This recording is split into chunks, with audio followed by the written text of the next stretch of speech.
Coach, do you can you recall of a team like this where you've had this much veteran leadership plus the just the incoming freshman talent? You know, honestly, I have to go back to my days at Notre Dame. I had a team in 2002. I'm telling you, it's eerie, the similarities. Let me talk about 2001 because it's related to 2002. In 2001, my team at Notre Dame was, at that point in my life, the best team I'd ever had. We had a senior pitcher that had turned down the draft from the year before. He had turned down a signing bonus in excess of $1 million, came back for his senior year and went 15-0 in 15 starts. I mean, he was Aaron Nola before I knew Aaron Nola, okay? His name is Aaron Heilman, and he ended up pitching about 9 years in the major leagues. We had a number 2 starter that was 10-1 as a senior. We had a starting shortstop that was our 3-hole hitter and a senior. We thought we were going to go to Omaha. We got upset in the regional championship game. The next year, we had the rest of the lineup all back that had been a part of the program for 2 or 3 years, but we lost those top pitchers. And we had the number 1 ranked recruiting class in the country, believe it or not, at University of Notre Dame in baseball, and primarily because of the pitchers that we brought in. Well, the next year, with 3 freshman pitchers being 3 of our top 4 pitchers, Grant Johnson, Chris Niesel, and John Axford, who's pitching in the big leagues, 3 of the 4 pitchers were freshmen. Our Notre Dame team that year went to the College World Series for the first time that the school had been there in 45 years. So, you know, again, I don't like to live in the past, but when you have some history of success with similar conditions, it gives you a lot of hope. And I saw the way that those pitchers matured as the year went on, and I saw the confidence that those position players gave to those pitchers because they showed up every day and played the game a certain way, that it became a really good combination, and we were able to get it done. So I compare this year's team similarly to that team. Do you see where I'm coming from on that? Now, of course, there's differences, but let's hope that the result, at least getting to Omaha. Now, we didn't win it all in Omaha. Still mad about that, quite frankly, but you know, hopefully we'll get there this year and finish the job. Coach, you have a 6'3" freshman catcher in Mike Papierski, switch hitter. I guess, how is he doing? What have you seen from him? And then what kind of value does that kind of bat add to the lineup? Well, you know, we lost Tyler Moore from our catching core, and we have Cade Savick and Chris Chinea back. So Papierski kind of fills the void of losing Tyler Moore. Let me put it this way, Lawrence. When Tyler Ross came here, he had to play most of the time as a freshman because we didn't have anybody else. We had just lost Micah Gibbs. We had brought two junior college kids in. One didn't work out so well, and the other one, you know, was really a backup type caliber player, Jordy Snickers, a very valuable player. But Ty Ross was clearly the talented catcher. But as a freshman, he was a little bit out of shape, and you know, he just didn't. But I had to play him. That year, as a freshman, our catching was probably the lower standard in the league. But he got better. You know, he came back in better shape as a sophomore, and all of a sudden now our catcher became an asset to our team. By his junior year, he was the best catcher in the league, I thought. But he wasn't quite ready to play as a freshman. Michael Papierski's ready to play as a freshman. If we didn't have Savick and we didn't have Chinea, I would have zero hesitation about throwing Michael Papierski right in there and playing him every day. He's that good. He's an outstanding defensive catcher. He's got a great temperament about him. You know, the last thing that's going to come for him is his hitting. We're going to have to be patient with that.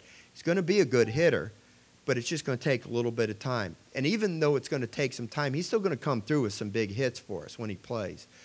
But he's going to have a great career here. And when he leaves here, he's going to be a really high draft choice. So it's great that we've got, you know, 3 quality guys, and Bryce Jordan is another guy that's developing. So I don't worry about our catching position at all. I think we're going to be manned well there, and regardless of who we use, we're going to get a good job done.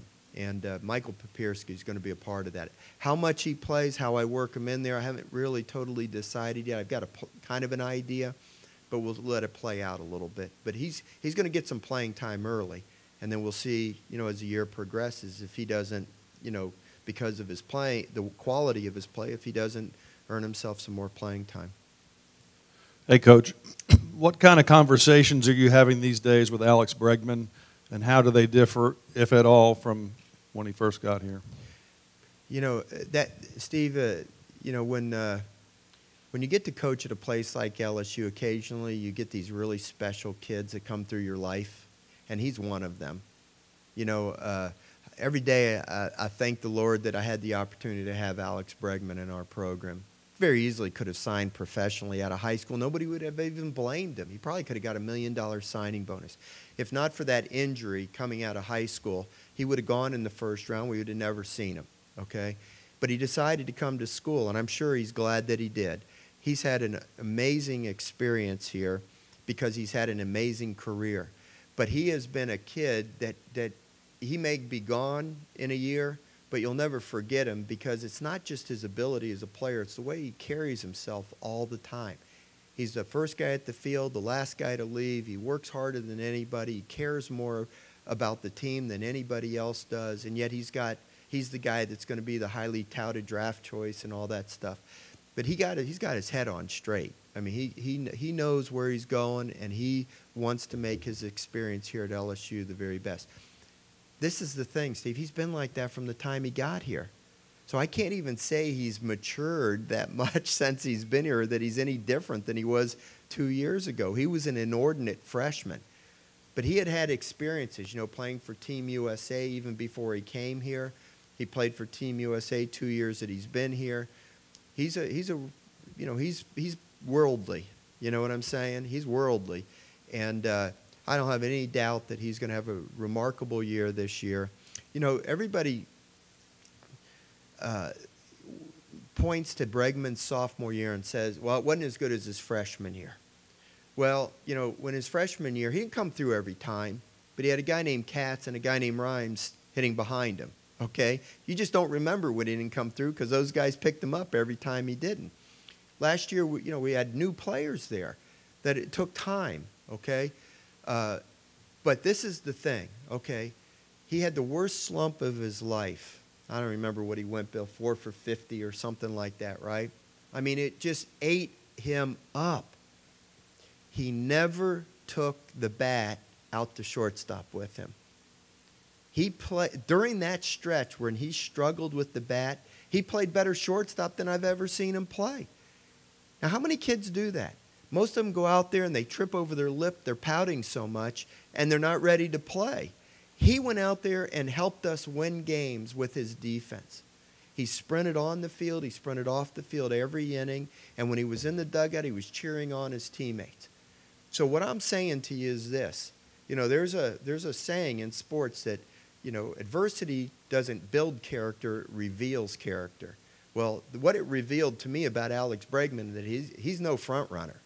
He's going to give you everything he's got all the time. Whether he's doing well or not, he's not going to change.